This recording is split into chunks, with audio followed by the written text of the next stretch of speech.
आज हम बात करने वाले हैं रणवीर सिंह की एक और नई कंट्रोवर्सी के बारे में। हाँ, वही रणवीर सिंह जो कभी भी स्टेज पर आते हैं तो या तो एनर्जी लेकर आते हैं या फिर कंट्रोवर्सी का नया हेडलाइंस। और इस बार भी कुछ ऐसा ही हुआ, लेकिन इस बार मैटर थोड़ा सीरियस है क्योंकि इस बार कंट्रोवर्सी किसी कैजुअल स्टेटमेंट पर नहीं, कांतारा से जुड़े एक सेक्रेट रिचुअल पर है। लेकिन पहले थोड़ा कॉन्टेक्स्ट समझना जरूरी है। कांतारा मूवी का जो चामुंडी देवी वाला सीन था भाई, वो सिर्फ एक सिनेमैटिक मूवमेंट नहीं था। ऋषभ शेट्टी ने उस सीन में इतना इंटेंसिटी, इतना डिवाइन प्रेजेंस दिखाया था कि उसको देखकर लोग लिटरली इमोशनल हो गए थे। कर्नाटक रीजन में जो देवानमन ट्रेडिशन होता है वो एक कल्चरल और स्पिरिचुअल रिचुअल है जिसे लोग बहुत रिस्पेक्ट के साथ देखते हैं। ये किसी डांस परफॉर्मेंस या एक्ट की तरह नहीं होता, बल्कि उन्हें एक मैसेंजर माना जाता है। इसे देवा और प्रजा के बीच का ब्रिज माना जाता है। तो इस रिचुअल के साथ लोगों का इमोशनल कनेक्शन बहुत गहरा है। अब इस पूरे कॉन्टेक्स्ट को ध्यान में रखकर चलो देखते हैं कि कंट्रोवर्सी शुरू कैसे हुआ। इफी 2025 की क्लोजिंग सेरेमनी चल रही थी, सब आर्टिस्ट परफॉर्म कर रहे थे और फिर वहां रणवीर सिंह की एंट्री हुई। जहां स्टार्टिंग में तो वो सबसे सही से मिल रहे थे और ऋषभ शेट्टी से भी जब वो मिले तो वो कांतारा के देवा वाला जेस्चर करने की कोशिश कर रहे थे, पर वहां ऋषभ शेट्टी ने उन्हें रोक दिए। तो कुछ मिनट के लिए वो थोड़ा रुक गए थे, लेकिन फिर जब वो स्टेज पर गए तो वो कांतारा के चामुंडी देवी वाला सीन की तारीफ करना शुरू कर दिए। यहाँ पर भी सब सही चल रहा था, लेकिन फिर रणवीर ने उस सीन को मिमिक करते हुए एक ऐसा शब्द बोल दिया जिससे पूरा मुद्दा उलट गया। उन्होंने चामुंडी देवी को फीमेल घोस्ट कहकर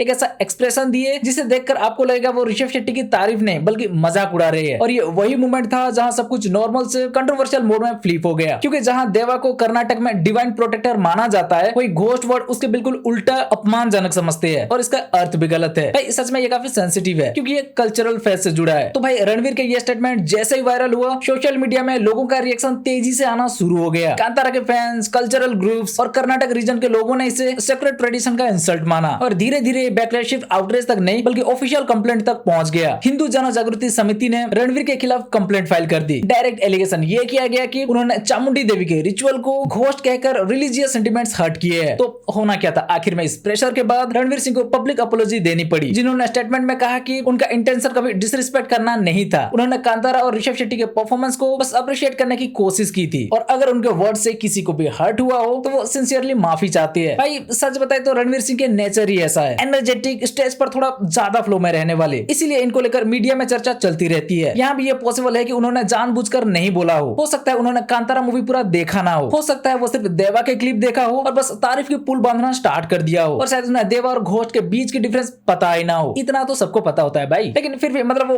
अप्रिशिएट करने आए थे और गलती से मिसअंडरस्टैंडिंग एक्सप्रेस कर गए। तो हाँ भाई, ये है इस पूरा कंट्रोवर्सी की कहानी और इसी वजह से रणवीर सिंह अभी सोशल मीडिया में छाए हुए हैं। पर भाई यार, अब इनके साथ क्या हो रहा है ये भी समझ में नहीं आ रहा। धुरंधर के इश्यूज पहले ही चल रहे थे, एक केस पहले से निकल के आ गया था और अब उसमें रणवीर सिंह का ये नया कंट्रोवर्सी भी अटैच हो गया। धुरंधर का दुख, दर्द, पीड़ा खत्म होने का नाम ही नहीं ले रहा। पहले फिल्म पर केस, अब एक्टर पर केस। सच में धुरंधर के अच्छे दिन कब आएंगे? इसका इंपैक्ट बॉक्स ऑफिस पर भी दिखेगा क्या? नहीं यार, मूवी अच्छा निकला तो ऑडियंस देखने जाएंगे या फिर वो बॉयकॉट धुरंधर को सीरियस ले लेंगे। फिर चलो आप बताओ आपको क्या लगता है। इसलिए अगर जो भी आपका ओपिनियन है हमें कमेंट करके बता सकते हो। और यहीं पर हम इस वीडियो को खत्म कर रहे हैं। तो भाई अगर ये वीडियो अच्छी लगी हो तो वीडियो को लाइक, शेयर और चैनल को सब्सक्राइब कर दो।